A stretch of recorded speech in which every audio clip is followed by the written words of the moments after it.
इस विशेष बुलेटिन में मैं हूं निखिल सिंह और मेरे साथ हैं मेरी सहयोगी बीना। और सबसे पहले नजर डालते हैं हेडलाइंस पर।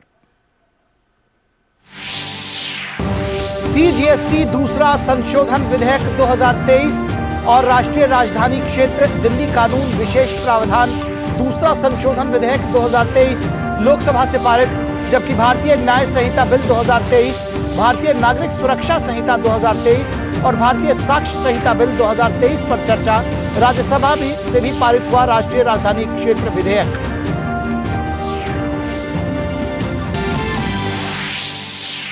विपक्ष के हंगामे के बीच आज फिर लोकसभा से 49 सांसद निलंबित। आसन की गरिमा की खिल्ली उड़ाने पर राज्यसभा सभापति ने जताई नाराजगी, कहा आज दिखा सबसे निचला स्तर।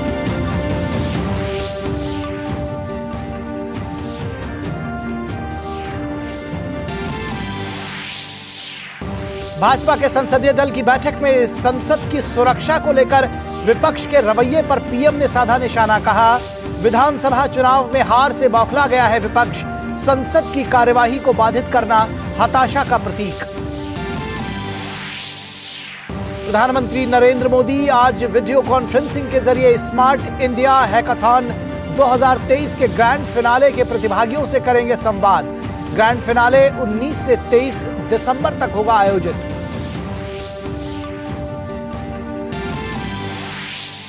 नई दिल्ली में इंडी गठबंधन की चौथी बैठक, सीट बंटवारे और सांसदों के निलंबन समेत अनेक मुद्दों पर चर्चा।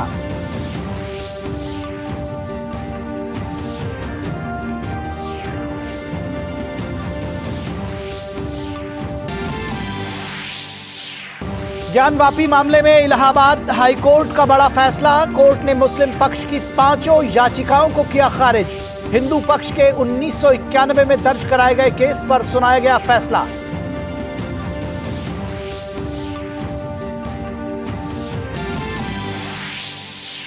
आईएमएफ ने भारत को बताया स्टार परफॉर्मर। वैश्विक ग्रोथ में भारत की अहम भूमिका, डिजिटलीकरण और बुनियादी ढांचे जैसे प्रमुख क्षेत्रों में आर्थिक सुधारों के कारण भारत की विकास दर बनी मजबूत।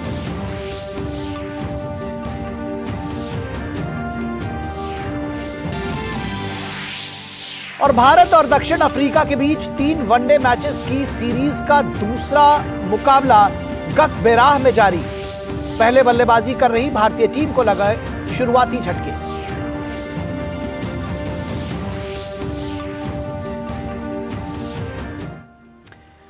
और खबरों को विस्तार से देखते हैं। संसद में जारी अवरोध के बीच ही लोकसभा से 2 अहम विधेयकों को मंजूरी भी मिल गई।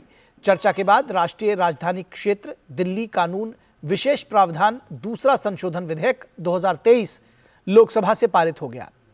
केंद्रीय आवास एवं शहरी मामलों के मंत्री हरदीप सिंह पुरी ने विधेयक पर हुई चर्चा का जवाब दिया। विधेयक में झुग्गी झोपड़ी में बेहतर सुविधा के प्रावधान के साथ अनियमित कॉलोनियों को नियमित बनाने के भी प्रावधान हैं। इसके साथ ही महानगर में लोगों को बेहतर सुविधा प्रदान करना भी शामिल है। इस बीच राष्ट्रीय राजधानी क्षेत्र विधेयक राज्यसभा में भी पारित हो गया। 40 lakh people will benefit from the Malikana Haq, the authorization of or dealing with unauthorized colonies. There are still some sections which were not covered in the original list, but which we had promised to sequentially take up after this process is complete. About 40 lakh there, sir. Jahan Juggi, wahi makan. Another 10 lakh of our citizens, that makes it 50 lakh, sir. और भारतीय न्याय संहिता bill 2023, भारतीय नागरिक सुरक्षा संहिता 2023 और भारतीय साक्ष्य संहिता bill 2023 पर लोकसभा में चर्चा जारी है। केंद्रीय गृह मंत्री अमित शाह ने इन विधेयकों पर विचार का प्रस्ताव किया। इसके बाद इस विधेयक पर चर्चा शुरू हुई। ये कानून बनने के बाद ये तीनों विधेयक आईपीसी, सीआरपीसी और साक्ष्य अधिनियम की जगह लेंगे।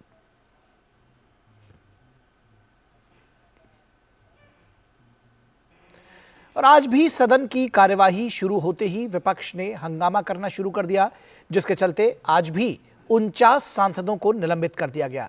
इससे पहले भी सदन में हंगामा करने के चलते राज्यसभा और लोकसभा के कई सांसद निलंबित हो चुके हैं।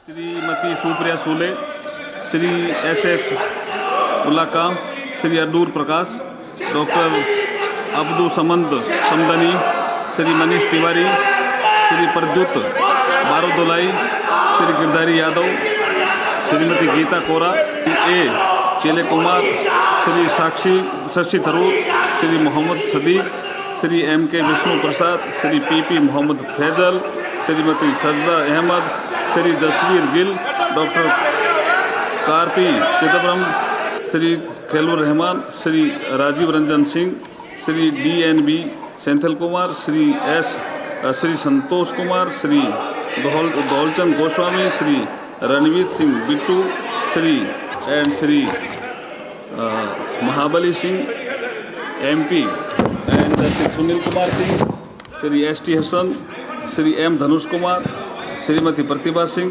श्री थोल तिरुमावलम, श्री चंद्रशेखर प्रसाद, श्री आलोक कुमार सुमन। और मुद्दों की कमी से जूझ रहा विपक्ष अब संवैधानिक पदों का मजाक उड़ाने से भी बाज नहीं आ रहा है। TMC सांसद कल्याण बनर्जी ने राज्यसभा के सभापति जगदीप धनखड़ द्वारा कही गई बातों का मजाक उड़ाते हुए उनकी नकल उतारी, उनकी मिमिक्री की। जब कल्याण बनर्जी उपराष्ट्रपति की मिमिक्री कर रहे थे, उस दौरान राहुल गांधी समेत कई विपक्षी सांसद सदन के बाहर मौजूद थे। हैरानी की बात यह है कि जब एक संवैधानिक पद पर बैठे व्यक्ति का मजाक उड़ाया जा रहा था, तब राहुल गांधी उसकी वीडियो बना रहे थे। इस मामले पर राज्यसभा के सभापति जगदीप धनखड़ ने कहा कि विपक्ष नीचे गिरने की सारी सीमाएं लांघता रहा है।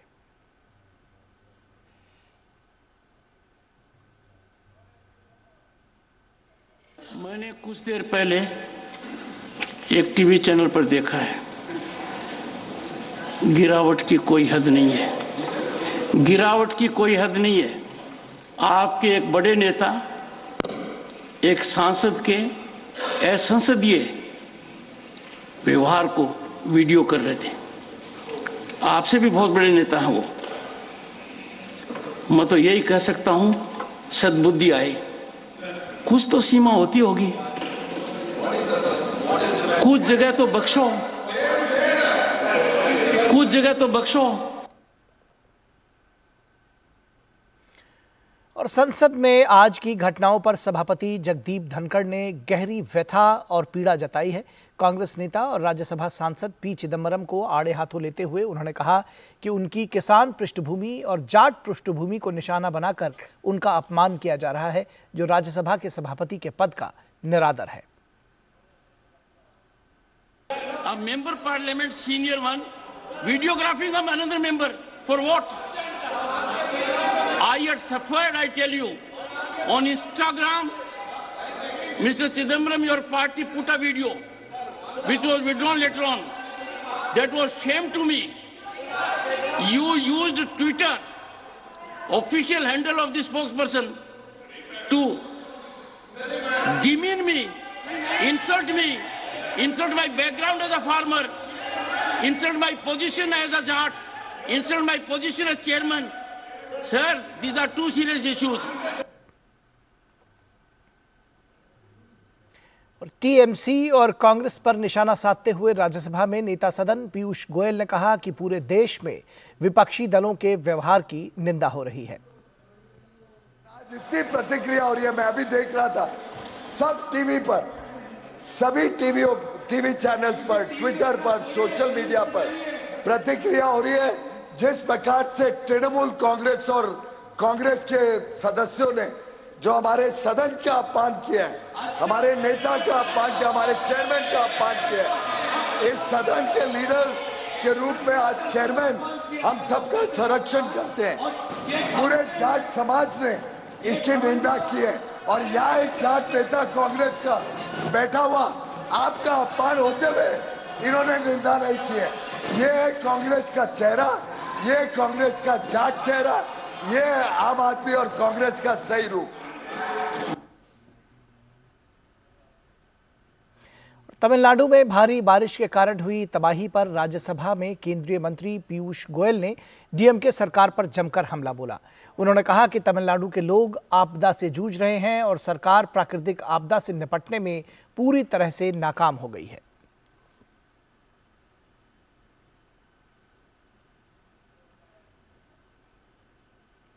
और संसद के शीतकालीन सत्र के बीच आज सुबह भाजपा संसदीय दल की बैठक संसद पुस्तकालय भवन में हुई।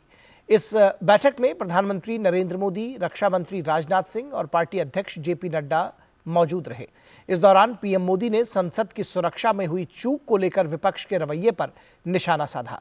भाजपा संसदीय दल की बैठक को संबोधित करते हुए पीएम मोदी ने इंडी गठबंधन पर निशाना साधा। उन्होंने कहा कि इंडी गठबंधन का लक्ष्य हमारी सरकार को उखाड़ फेंकना है, लेकिन हमारी सरकार का लक्ष्य देश के लिए उज्जवल भविष्य बनाना है। बीजेपी संसदीय दल की बैठक में पीएम ने कहा कि विपक्ष का आचरण सुनिश्चित करेगा कि 2024 के चुनावों में उनकी संख्या कम होगी और भाजपा को संख्या में लाभ होगा। विधानसभा चुनाव में हार से विपक्ष बौखला गया है और हताशा में संसद को बाधित कर रहा है। पीएम मोदी ने कहा कि कुछ दल एक तरह से संसद में सुरक्षा का उल्लंघन का समर्थन कर रहे हैं। ये संसद की सुरक्षा उल्लंघन जितना खतरनाक है। लोकतंत्र में विश्वास रखने वाले सभी लोगों को संयुक्त रूप से संसद में सुरक्षा उल्लंघन की निंदा करनी चाहिए।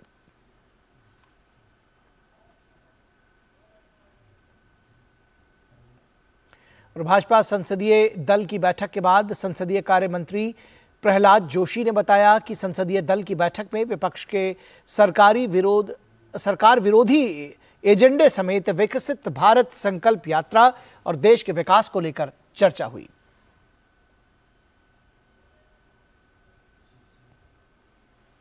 संसद की सुरक्षा में हुई चूक को लेकर संसद में हंगामा करने वाले सांसदों पर रविशंकर प्रसाद ने और इस पूरे मुद्दे पर विपक्ष को आड़े हाथों लेते हुए कहा कि विपक्ष विधानसभा चुनाव में मिली करारी हार से हताश निराश हो चुका है।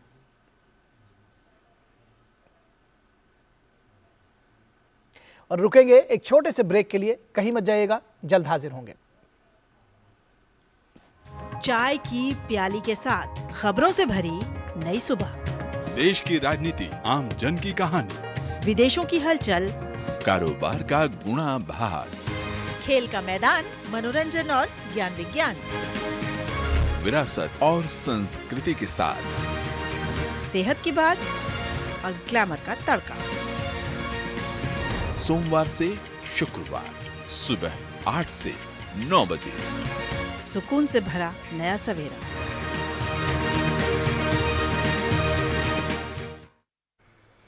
ब्रेक के बाद एक बार फिर आप सभी का स्वागत है। इंडी गठबंधन की चौथी बैठक आज दिल्ली के अशोका होटल में हो रही है। बैठक में सोनिया गांधी, ममता बनर्जी, नीतीश कुमार, अखिलेश यादव, शरद पवार और स्टालिन सहित कई बड़े नेता हिस्सा ले रहे हैं।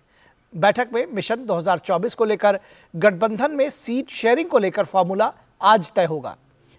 लेकिन सबसे बड़ा सवाल यह है कि वोट किसके नाम पर पड़ेंगे। जेडीयू का मानना है कि गठबंधन में नीतीश बेदाग चेहरा है, उनको आगे करके चुनाव लड़ा जा सकता है, जबकि ममता बनर्जी की पार्टी टीएमसी उन्हें ही सबसे अनुभवी नेता मानती है और टीएमसी ममता को गठबंधन का चेहरा बनाने के पक्ष में है। वहीं उद्धव ठाकरे गुट वाले शिवसेना की मांग है कि इंडिया गठबंधन के रथ में 28 घोड़े हैं लेकिन सारथी नहीं है। बिना सारथी के रथ कैसे आगे बढ़ पाएगा। अखिलेश यादव की पार्टी सपा अपने नेता को सबसे योग्य उम्मीदवार मानती है। वहीं पंजाब के दौरे पर केजरीवाल ने साफ कर दिया था कि पंजाब के लोग सभी 13 सीटों पर आम आदमी पार्टी के उम्मीदवार चाहते हैं। यही सवाल सपा, आरजेडी, जेडीयू और टीएमसी का भी है। तो सीट शेयरिंग का फॉर्मूला क्या होगा, ये इंडी गठबंधन के लिए सबसे बड़ी चुनौती है।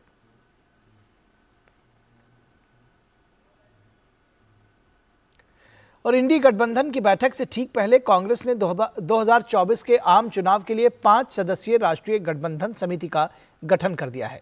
मुकुल वासनिक उस समिति के संयोजक होंगे, जिसमें वरिष्ठ नेता अशोक गहलोत, भूपेश बघेल, सलमान खुर्शीद और मोहन प्रकाश सदस्य होंगे।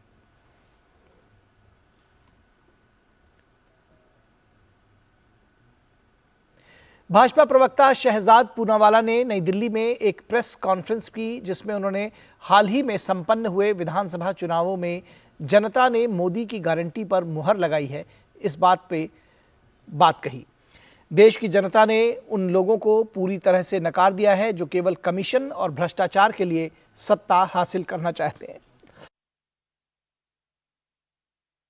शहजाद पूनावाला ने कहा कि प्रधानमंत्री मोदी के पास देश को आगे ले जाने के लिए स्पष्ट मिशन और दृष्टिकोण है।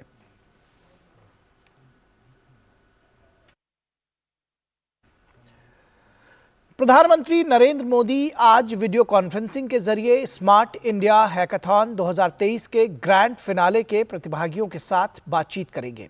इस अवसर पर प्रधानमंत्री प्रतिभागियों को संबोधित भी करेंगे। प्रधानमंत्री के युवा नेतृत्व वाले विकास के विजन के अनुरूप स्मार्ट इंडिया हैकाथॉन एक राष्ट्रव्यापी पहल है, जिसके तहत छात्रों को सरकार के मंत्रालयों और विभागों, उद्योगों और अन्य संगठनों की गंभीर समस्याओं को हल करने के लिए एक मंच प्रदान किया जाता है। इस साल SIH का ग्रैंड फिनाले आज से 23 दिसंबर तक आयोजित किया जा रहा है। SIH 2023 में 44,000 टीमों से 50,000 से अधिक विचार प्राप्त हुए, जो पहले SIH की तुलना में लगभग 7 गुना वृद्धि को दर्शाता है।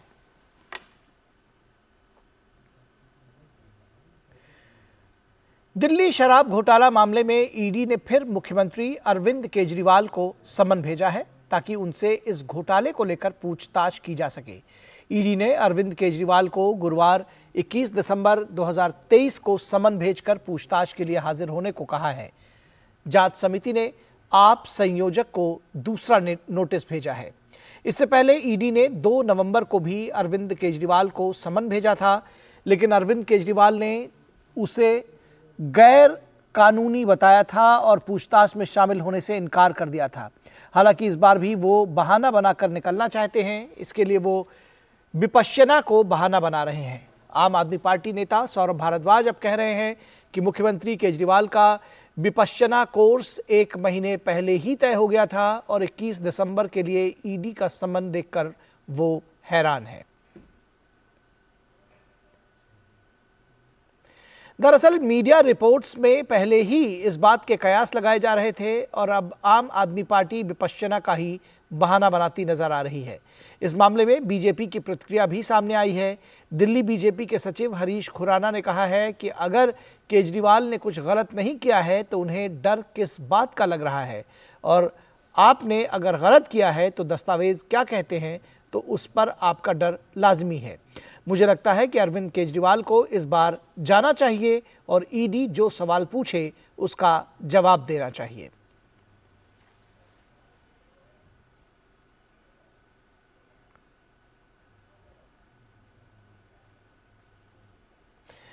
दिल्ली शराब घोटाले में ईडी के साथ ही सीबीआई भी जांच कर रही है। सीबीआई ने अरविंद केजरीवाल से अप्रैल महीने में पूछताछ की थी। सीबीआई ने 16 अप्रैल को उनसे 9.5 घंटे की पूछताछ की थी, जिसके बाद अरविंद केजरीवाल ने कहा था कि उन्होंने सभी सवालों के जवाब दिए हैं। हालांकि अब ईडी ने उन्हें दूसरी बार नोटिस भेजा है और 21 दिसंबर को पूछताछ के लिए बुलाया है और उनसे PMLA के तहत पूछताछ की जाएगी। बता दें कि शराब घोटाले और पैसों के लेन देन के मामले में मनीष सिसोदिया और संजय सिंह जैसे आम आदमी पार्टी के दिग्गज नेता जेल में बंद हैं और उन्हें जमानत नहीं मिल पाई है। ईडी ने अपनी चार्जशीट में बताया है कि संजय सिंह और मनीष सिसोदिया से जुड़ी मनी ट्रेल मिल चुकी है। इससे पहले 2 नवंबर को भी अरविंद केजरीवाल ने ईडी के समन को नज़रअंदाज कर दिया था और सिंगरौली में रोड शो करने के लिए मध्य प्रदेश के लिए रवाना हो गए थे। समन को अवैध बताते हुए केजरीवाल ने ईडी के समन का जवाब देते हुए कहा था कि वह पूछताछ के लिए उपस्थित नहीं होंगे क्योंकि उनके पास अन्य कार्यक्रम निर्धारित है। उन्होंने दावा किया था कि राज्य में चुनाव नजदीक होने के कारण वो एक स्टार प्रचारक हैं और इसलिए चुनावी प्रतिबद्धताएं उन्हें समन का अनुपालन करने की अनुमति नहीं देंगी।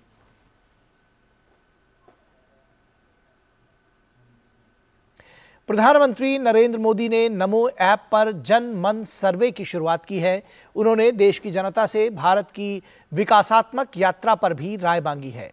साथ ही उन्होंने लोगों से अपने सांसदों के कामकाज के बारे में फीडबैक भी मांगा है और उनसे क्षेत्र के लोकप्रिय लोकल लीडर्स के बारे में भी जानकारी देने की अपील की है।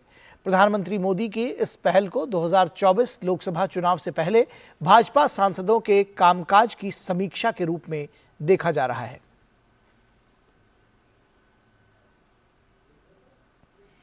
बीजेपी के राष्ट्रीय अध्यक्ष जेपी नड्डा ने पीएम मोदी की इस पहल को देश की प्रगति और विकास पर राय व्यक्त करने का मंच बताया है।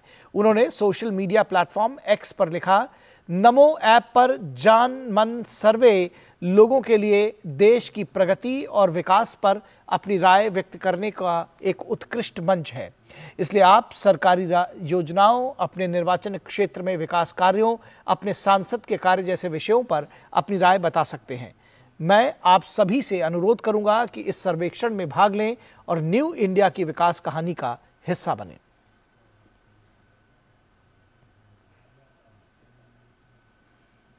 प्रधानमंत्री नरेंद्र मोदी ने सोमवार को विकसित भारत संकल्प यात्रा के तहत विभिन्न सरकारी योजनाओं के लाभार्थियों से संवाद किया और उन्हें विकास की दिशा में आगे कदम बढ़ाने के लिए प्रेरित किया।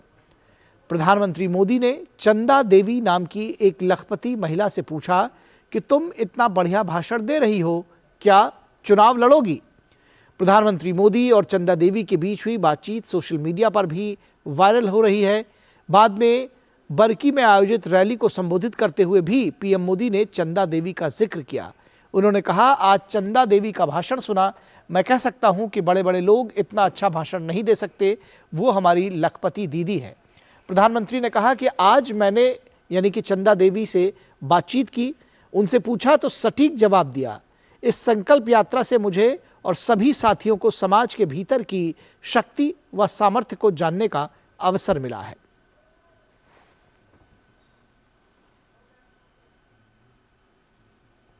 अपने संसदीय क्षेत्र वाराणसी के दौरे के दूसरे दिन पीएम मोदी वाराणसी के सेवापुरी विकासखंड के बरकी गांव में विकसित भारत संकल्प यात्रा में शामिल हुए। अपनी कहानी अपनी जुबानी शीर्षक के तहत आयोजित कार्यक्रम में प्रधानमंत्री मोदी ने लाभार्थियों से सीधा संवाद किया। सबसे पहले उनसे रामपुर गांव की महिला चंदा देवी मुखातिब हुई। चंदा देवी ने प्रधानमंत्री को प्रणाम करने के साथ ही उनका स्वागत किया। राधा महिला सहायता समूह की चंदा ने बताया कि उनके परिवार में कुल 5 सदस्य हैं और समूह से जुड़ने से पहले उनकी आर्थिक स्थिति अच्छी नहीं थी, इसलिए उनका रहन सहन, खान पान, शिक्षा व्यवस्था ठीक नहीं थी।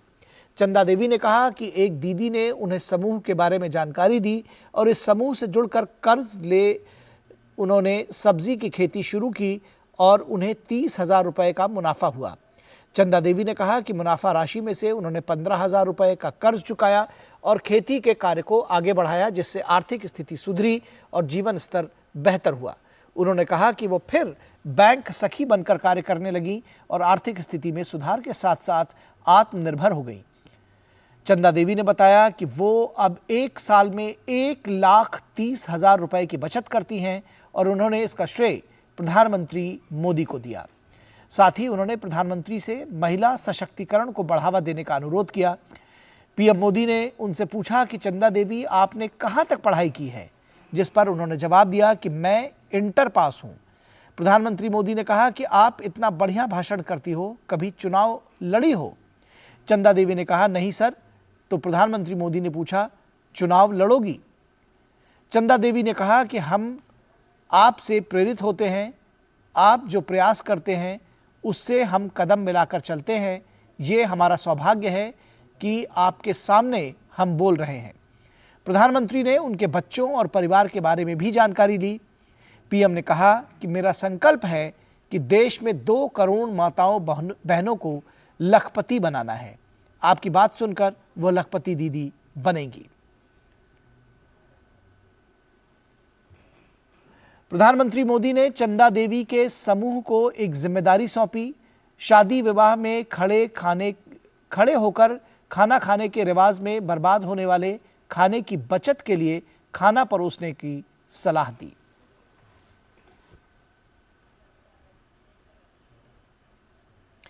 और संयुक्त अरब अमीरात में हुए जलवायु सम्मेलन के दौरान भारत ने साफ कर दिया कि जीवाश्म ईंधन पर निर्भरता खत्म करने की कोशिशों के लिए भारत विकसित देशों के दबाव का विरोध करेगा। दिल्ली में प्रेस कॉन्फ्रेंस को संबोधित करते हुए केंद्रीय पर्यावरण, वन और जलवायु परिवर्तन मंत्री भूपेंद्र यादव ने कहा कि भारत अपने लोगों की ऊर्जा जरूरतों को पूरा करने के लिए प्रतिबद्ध है और ये सिर्फ तेल और गैस के आयात से ही पूरा नहीं हो सकती। भूपेंद्र यादव ने कहा कि भारत अपनी अक्षय ऊर्जा क्षमता को बढ़ाने के लिए प्रतिबद्ध है, लेकिन जब तक हम विकसित भारत के उद्देश्य को पूरा नहीं कर लेते तब तक हमें कोयले से भी उत्पन्न ऊर्जा पर निर्भर रहना पड़ेगा। उन्होंने कहा कि दुनिया की कुल आबादी की 17% आबादी भारत में रहती है, लेकिन वैश्विक कार्बन उत्सर्जन में भारत की हिस्सेदारी महज 4% ही है। कई देशों के लिए गरीबी हटाना प्राथमिकता है, इसलिए हम विकसित देशों के किसी भी दबाव को स्वीकार नहीं करेंगे।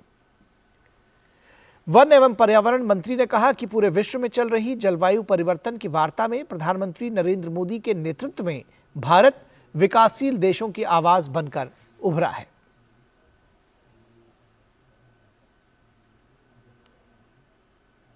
तो इस समाचार बुलेटिन में बस इतना ही। हमारी पूरी टीम को दीजिए इजाजत। नमस्कार।